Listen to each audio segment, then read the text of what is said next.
आइए नाज़रीन, आज हम आपको quick hot and spicy chicken pizza बनाने की रेसिपी देते हैं। ये बहुत मज़ेदार तैयार होता है और ये हमारी बहू की रेसिपी है। उसने 4 कप्स प्लेन फ्लावर लिया है, उसमें 2 टीस्पून उसने शुगर के डाले हैं, 1 सैशे जो है वो यीस्ट का डाला है, इंस्टेंट यीस्ट जो होता है।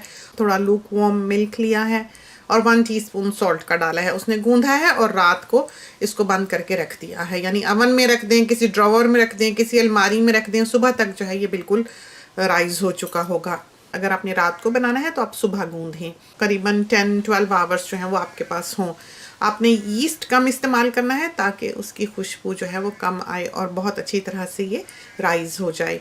तो ये है हमारा डो जो कि तैयार हुआ है। अब हमारे हाथ में कुकिंग ऑयल है, ये हमने थोड़ा सा पैन में डाला है, कोई 1/4 कप होगा, और इसमें हमने 1.5 कप जो है कटी हुई चिकन डाल देनी है। डाइस्ड है, बारीक बारीक छोटे छोटे टुकड़े हैं और तेल में हमने उनको डाल देना है। अब हमने इसको तल लेना है। इसके ऊपर हमने 1/3 टीस्पून जो है वो सॉल्ट का डाला है और 1/2 टीस्पून भर के हमने चिली पाउडर का डालना है। चिली ज़्यादा डालिएगा क्योंकि वो जलनी है और उसकी खुशबू आनी है ख़ास।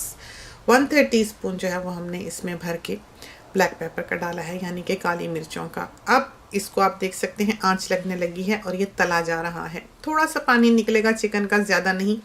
और फिर अभी हम आपको दिखाते हैं कि इसकी क्या शक्ल हो जाएगी। थोड़ा सा हमने इसको हिला देना है, कुक टॉप पे ही रहने देना है और आंच जो है वो मीडियम रखनी है। इसके बाद हमने कैप्सिकम ली है, उसको हमने स्ट्रिप्स में काट लेना है इस तरह पर बारीक बारीक। और ये देखिए चिकन जो है इसकी ये शक्ल हो जानी चाहिए। आप देखेंगे मिर्चें जल गई हैं, इसमें से एक धांस सी एक खुशबू आती है जली हुई मिर्चों की, जो इसको रियल फ्लेवर जो है वो देती है। अब हमारे पास ये अनियन है, इसको हमने क्यूब्स में काट लिया है और पूरी जो इसकी लेयर्स हैं वो हमने इस तरह हाथ से अलग अलग कर लेनी है।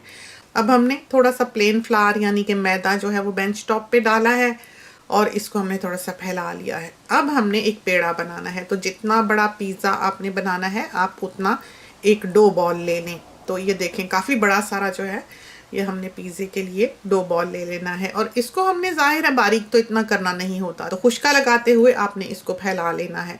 रोलिंग पिन का इस्तेमाल कर लें। वैसे हम इसको चाकोर जो अवन की बड़ी ट्रे होती है उसमें बनाते थे और हाथ से ही उसको स्प्रेड कर लेते थे, फिंगर टिप से फैला फैला के चाकोर पिज़्ज़ा, तो वो बहुत अच्छा बन जाता था और पूरी फैमिली के लिए बहुत काफ़ी होता था। अब उसने अवन ट्रे पर एल्युमिनियम फॉइल जो है वो लगाया है, उसके ऊपर थोड़ा सा उसने डस्ट किया है ड्राई फ्लावर और ये पिज़्ज़ा का जो सॉस होता है वो उसने डाल दिया है। अगर आपने टोमेटो पेस्ट यूज़ करना हो, टोमेटो केचप यूज़ करना हो तो आप दोनों कर सकते हैं। उसके ऊपर थोड़ी सी ये जो इटालियन हर्ब्स होती हैं वो स्प्रिंकल कर दें।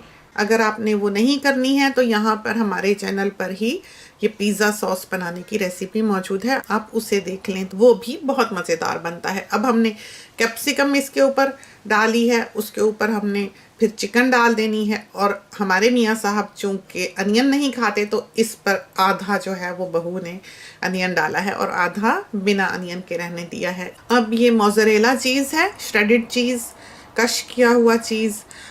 मोज़रेला इस्तेमाल करना बहुत ज़रूरी है, या ऐसा चीज़ जो कि ख़ासकर पिज़्ज़ा के लिए बनाया गया हो, क्योंकि उसमें तार होती है, स्ट्रिंग होती है। अब हमने इसको 200 डिग्री पे अवन में रख देना है। ऊपर नीचे से दोनों तरफ से अवन जो है वो हमने ऑन किया हुआ है। देख लें जब लाल हो जाए तो निकाल लें। हर अवन अलग है, इसलिए कितनी देर लगी है ये बताना जो है ये बिल्कुल बेकार है। तो ये देखिए हमारा पिज़्ज़ा जो है जब हमें किनारों से लाल दिखाई देने लगा है तो हमने उसको अवन में से निकाल लिया है। तो इसको बनाने की एक सबसे इम्पॉर्टेंट टिप जो है वो ये है कि इसके ऊपर आप बहुत सारी चीज़ें ना डालें। आपने देखा कि सॉस भी दरमियाना लगाया है, पूरे एंड तक किनारों तक नहीं लगाया, और उसके बाद हमने बीच में करके चीज़ें डाली हैं और चीज़ भी हमने बहुत ज़्यादा नहीं डाला है। उससे यह है कि पिज़्ज़ा जो है उसकी ब्यूटी ख़त्म हो जाती है, वो फिर एकदम सॉगी सा बहुत थिक सी कोई चीज़ बन जाती है। तो बहुत सी चीज़ें इसके ऊपर डाली जा सकती हैं, आप जैसी पसंद करें डाल सकते हैं, लेकिन हमारे घर में इसको बिल्कुल सिंपल इस तरह पर पसंद किया जाता है। तो खुदा करे कि ये रेसिपी जो है ये आपको पसंद आए और आपकी बहुत अच्छी तैयार हो। इसके साथ ही हमें इजाज़त दीजिए। अल्लाह हाफ़िज़।